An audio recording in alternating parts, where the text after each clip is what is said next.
Yetunde and Omolara met on the first day of secondary school. They were both placed in the same class and sat next to each other. From that moment, their friendship grew. They did everything together, shared their lunch, helped each other with homework, and even styled each other's hair during break time. As they grew older, their bond became stronger. They told each other everything, from their dreams to their fears. Yetunde was the lively one, always laughing and making jokes. Omolara, on the other hand, was calmer and more reserved. Despite their differences, they were inseparable. Their parents also knew about their friendship. Omolara's mother would always ask, "How is Yetunde?" While Yetunde's father would often joke, "Omara is like the second daughter in this house." Oh. They spent weekends at each other's house, talking late into the night about their future. When they gained admission to the same university, it felt like a dream come true. They rented a small apartment together near the school and continued their tradition of sharing everything. Yetunde loved fashion and spent most of her money on clothes, shoes, and bags. She always made sure she looked good before stepping out. Omolara, on the other hand, was more focused on her studies. She was careful with money and only bought what she truly needed. Despite their different spending habits, they never let money come between them. Omolara would sometimes borrow Yetunde's fancy dresses for events, and Yetunde would use Omolara's well-organized notes to prepare for exams. Life was simple, and they enjoyed every moment of it. One evening, Yetunde and Omolara went to the school cafeteria to eat. A young man in a simple t-shirt and jeans approached Yetunde.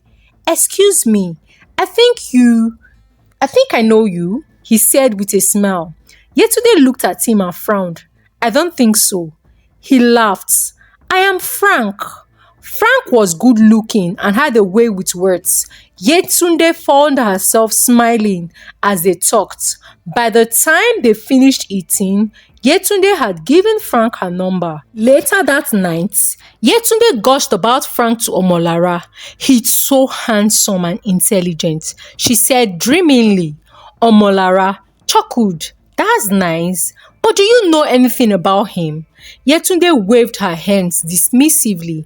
"What else do I need to know? I like him." As Yetunde got to know Frank better, she realized something that made her uncomfortable. He was broke. He had graduated from the Faculty of Engineering, but had no source of income. Sometimes, he couldn't even afford a proper meal. Yetunde wanted to marry a rich man. She had always dreamt of living in luxury, with big house, expensive clothes, and vacations abroad. But Frank did not look like he would be rich anytime soon. One evening, she shared her fears with Omolara. "I like Frank, but I don't know if I can do this. He has nothing to offer me." Omolara sighed.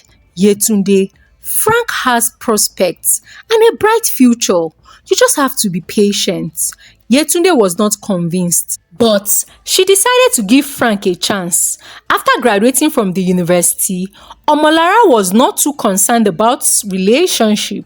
She was focused on her career and making money. She had a small business selling beauty products and saved most of her earnings. Even though Omolara was financially stable, she lived modestly. She did not buy expensive clothes or eat at fancy restaurants. Yetunde often teased her about this. "Omolara, but you stingy, no. You have money, but you live like someone who is suffering," Yetunde would say. Omolara would just smile. She believed in planning for the future. One afternoon, Omolara went to the bank to complain about a failed transaction. She had been debited without being paid. Frustrated, she raised her voice at the customer service staff. A young man in a crisp white shirt and tie walked up to her. "Fine girl, see the way you look cute even in your anger," he said with a grin. Omolara was surprised. He could not help but smile. "Who are you?" "I am Good Luck. I work here, he said, extending his hands. Omolara shook his hands, and from that moment, something clicked between Goodluck and Omolara. Goodluck was kind. He was very funny and hardworking. He was not rich, but he was doing well for himself. Omolara liked that. He was responsible and had a clear plan for his future. Omolara and Goodluck started dating. Omolara found herself growing fond of him. Unlike Yetunde, she was not worried about how much Goodluck had. She valued his character and ambition. One day, Goodluck told Omolara about his plan to buy a car, and Omolara asked him how much he had saved up. 2 million naira. I've been able to save 2 million naira. Omolara looked at him and smiled. What if I give you the balance? Goodluck was shocked. Are you serious? Omolara nodded. Yes, you are a good man and I love you. I want to support you. Goodluck was overjoyed. He thanked her repeatedly and promised to never forget her kindness. And so, Goodluck was able to purchase a car. Though it was not brand new, it was cute, but was a tokumbo. When Omolara introduced Goodluck to Yetunde, Yetunde was impressed. Goodluck looked rich because he had a car. She felt a pang of jealousy as she compared him to Frank, who did not even own a bicycle. After that day, Yetunde started to feel uneasy whenever Omolara talked about Goodluck. She envied the way he treated Omolara with so much love and care. And soon, Yetunde began to compare Frank and Goodluck. She became frustrated with Frank's lack of money. Yetunde started watching Goodluck more closely. She wanted what Omolara had, and slowly, dangerous thoughts began to form in her mind. Goodluck had a car, a decent job at the bank, and a bright future. Frank, on the other hand, was still struggling to have a stable job. Every time Yetunde entered a taxi or had to walk long distances, she imagined how different her life would be if she had a man like Goodluck that owned a car. One evening, Yetunde sat in the apartment she shared with Omolara, watching her friend get dressed for a dinner date with Goodluck. Omolara looked simple but elegant in a blue gown and low heels. Yetunde sighed, unable to hide her growing resentment. You are lucky, Omolara, she said suddenly. You have a man who takes care of you, pick you up, and treats you like a queen. Omolara laughed. Yetunde, Goodluck is not a billionaire. Oh. We just understand each other. He treats me well, and I support him in my own way. Yetunde scoffed. At least he has something. Frank has nothing. He doesn't even have a tire. Talk less of a car. Omolara shook her head. Yetunde, money is not everything. Frank is a good man. He has big dreams, and I believe he will make it one day. Yetunde rolled her eyes. I don't have time to wait for one day. I need a man who is already made. Omolara sighed. Yetunde, love is not just about money. If you love Frank, you should support him. Yetunde said nothing. But in her heart, she had already made up her mind she would not settle for a man who had nothing to offer. Months passed, and one evening, Frank took Yetunde out for sightseeing. They went to a zoo in the city center, and Frank looked really excited. As they strolled past the animals in the cage in the zoological garden, after walking a distance, Frank reached into his pocket and brought out a small box as he knelt on one knee. Yetunde, I love you, he said.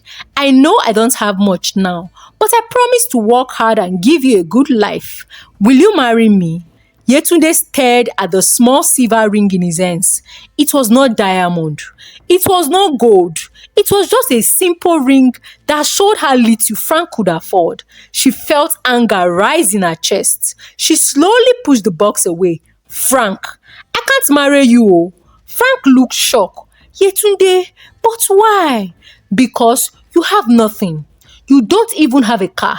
I don't want to suffer in marriage. Oh. Yetunde, you have suffered oh. So you brought me to a zoo just to engage me, Frank. Look at me very well now. Do I look like an animal to you? Is this the kind of place you see people in the movies engage their women in? So if my friend asks me now, I will tell them I am engaged. They will ask me where. I will say zoo. Frank, you don't even rate me at all. You have seen me finish. Frank face fell, but I thought you love nature. And so Yetunde fired back at him. But Yetunde, I love you. We can build together. Yetunde shook her head. I don't want to build though. I want a man who is already built. Frank sighed in pain, written all over his face. He put the ring back in his pockets and nodded. Yetunde, I understand. Yetunde gave a long hiss. It's over, Frank. She walked out, leaving Frank standing alone, heartbroken. Yetunde, why will you reject a man like Frank? Omolara said when Yetunde told her he had rejected the proposal. Abeg, leave me oh. You are not a good friend at all. So you really want me to settle for a man like Frank? No, never. God forbid bad thing. Yetunde said as she angrily left the room. One day, Goodluck invited Omolara to dinner at a nice restaurant. She had no idea what he had planned. So, she dressed simply, wearing one of her favorite dresses. When she arrived, she saw Goodluck looking nervous but happy. Halfway through their meal, Goodluck suddenly stood up, got down on one knee. Omolara, you are the best thing that has ever happened to me. You support me, you believe in me, and you make me a better man. Will you marry me? Omolara's heart raced as she saw the beautiful gold ring in his hands. She covered her mouth in shock before nodding quickly. Yes, Goodluck, I will marry you. The restaurant erupted in cheers as Goodluck slipped the ring into her finger. Omolara was overwhelmed with happiness. She couldn't wait to tell Yetunde. When she got home, she ran into the apartment and waved her hands in front of Yetunde. Yetunde, he proposed! Yetunde forced a smile. Wow, congratulations! But inside, she felt nothing but jealousy. Omolara had everything she wanted. A man who looked rich, treated her well, and now a beautiful engagement ring. Yetunde couldn't help but think that should have been me. Yetunde could not sleep that night. She tossed and turned round the house, her mind racing. Why did Omolara get everything so easily? She had been the one who always wanted a rich man. Yet, here was Omolara living her dream. The next day, Yetunde watched as Omolara excitedly called her family and friends to share the good news. Yetunde smiled and pretended to be happy, but inside, she was boiling with envy. As the days passed, she started seeing Goodluck differently. She noticed his smooth skin, his confident walk, and his charming smile. She imagined what it would be like to be with him instead of Omolara. A dangerous thought entered her mind. What if Goodluck was mine instead? She thought to herself. One afternoon, as Omolara prepared for another date with Goodluck, Yetunde sat beside her, pretending to be concerned. Are you sure about Goodluck? She asked. Do you really think he's the one for you? Omolara frowned. What do you mean? Yetunde, Goodluck is not like that. Goodluck is a good man and he loves me. Yetunde sighed. I just don't want you to make a mistake. He looked like somebody that would be a cheat and a heartbreaker. Omolara laughed. Don't worry. Goodluck and I are happy together. Yetunde forced another smile, but in her heart, she had already decided what to do next. A few days later, Yetunde secretly found Goodluck's phone number and called him. Hello, Goodluck, she said, her voice serious. Congratulations on your engagement. I am so happy for you and my friend. Thank you for accepting my friend just the way she is. She told me she told you everything about her past and you accepted her like that. Wow. You are a good man." At this point, Goodluck was confused.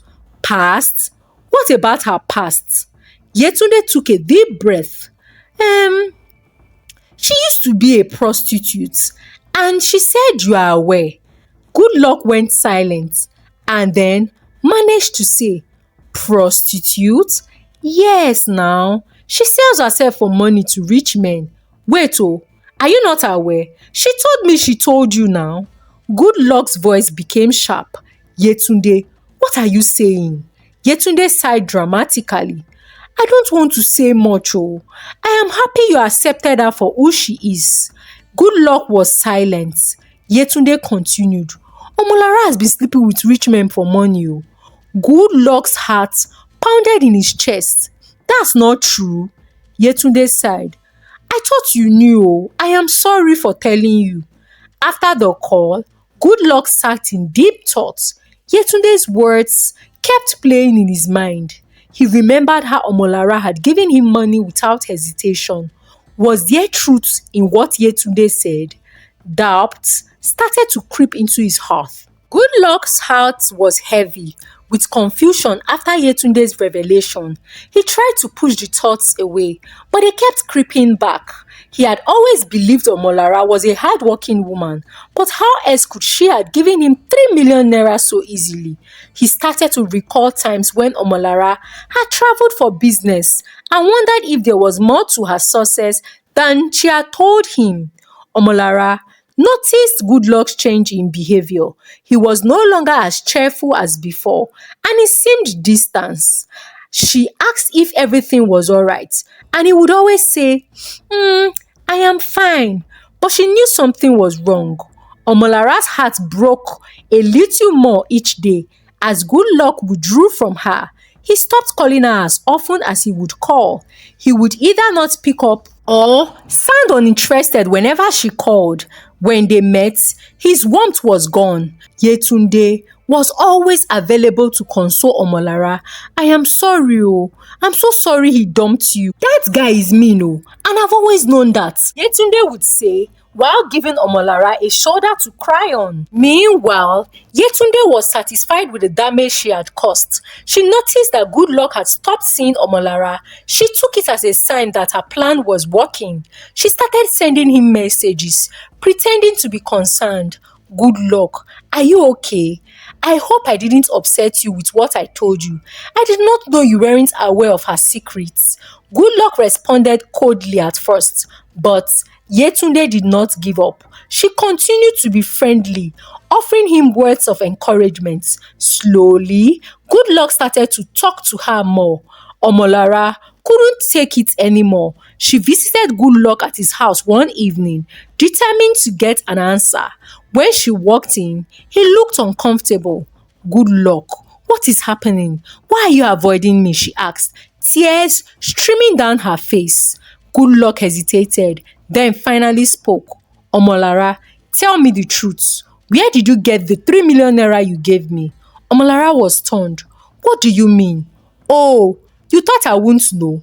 You make money by selling yourself to rich men." Omolara gasped, her chest tightening with pain. "Who told you such a lie?" Goodluck looked away. "It doesn't matter. Just tell me the truth." Tears rolled down Omolara's cheeks. "I worked hard for my money. I have my business. I have savings. And I wanted to help you because I love you. Why would you believe such a terrible thing about me?" Goodluck couldn't respond. The doubt had already taken root in his heart. Omolara shook her head in disbelief and walked away, devastated. Omolara cried for days, unable to believe that Goodluck thought so little of her. She knew someone had planted a lie in his head, but she didn't know who. It wasn't until one day she overheard Yetunde on the phone that she finally discovered the truth. Yetunde was laughing as she spoke. "Yes, so he finally listened to me. He's no longer with Omolara now. It is my turn."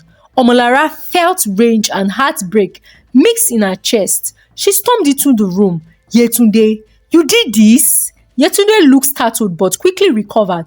"Omolara, I was only protecting Goodluck from you." Omolara shook her head, her voice trembling. "You are wicked. You are a wicked person. You destroyed my relationship out of jealousy." Yetunde smirked. "Well, if he truly loved you, he wouldn't have believed me." Omolara's hands trembled, but she refused to let herself cry again in front of the one who had betrayed her.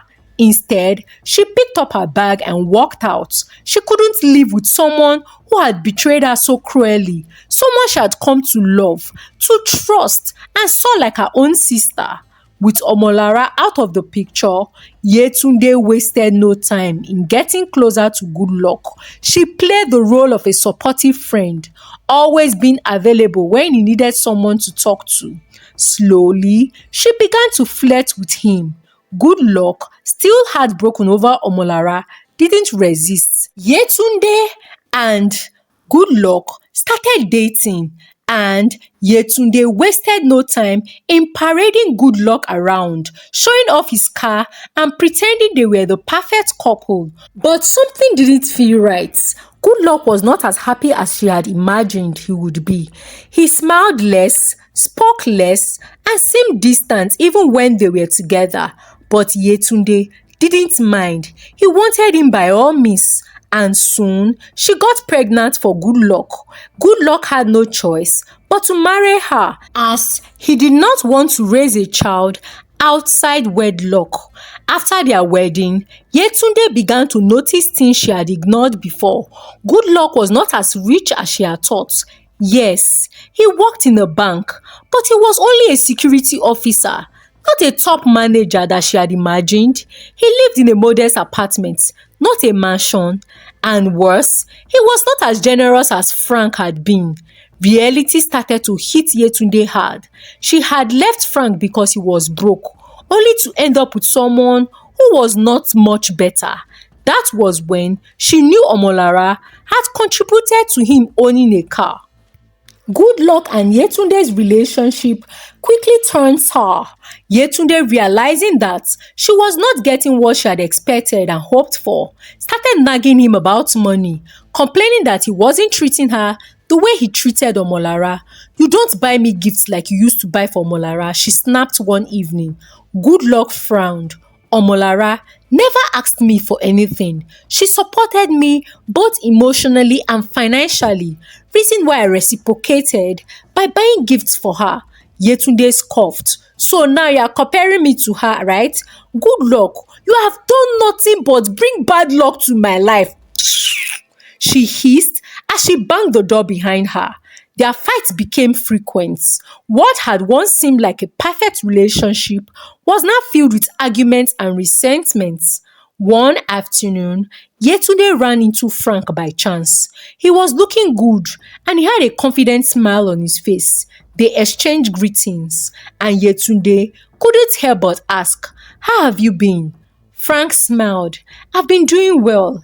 I got a job with an oil company in Port Harcourt. I just flew in today to check on my family." Yetunde felt her heart sink. The man she had rejected was now successful. Meanwhile, she was stuck in a miserable marriage with someone she had fought so hard to steal from her best friend. That night, Yetunde lay in bed, staring at the ceiling. "I made a terrible mistake, oh." While Yetunde was drowning in regrets, Omolara had moved on. She left the city determined to rebuild her life. She found a new job in a different town and focused on herself. She refused to let betrayal define her. It took 2 years for Omolara to find love again after the heartbreak and betrayal.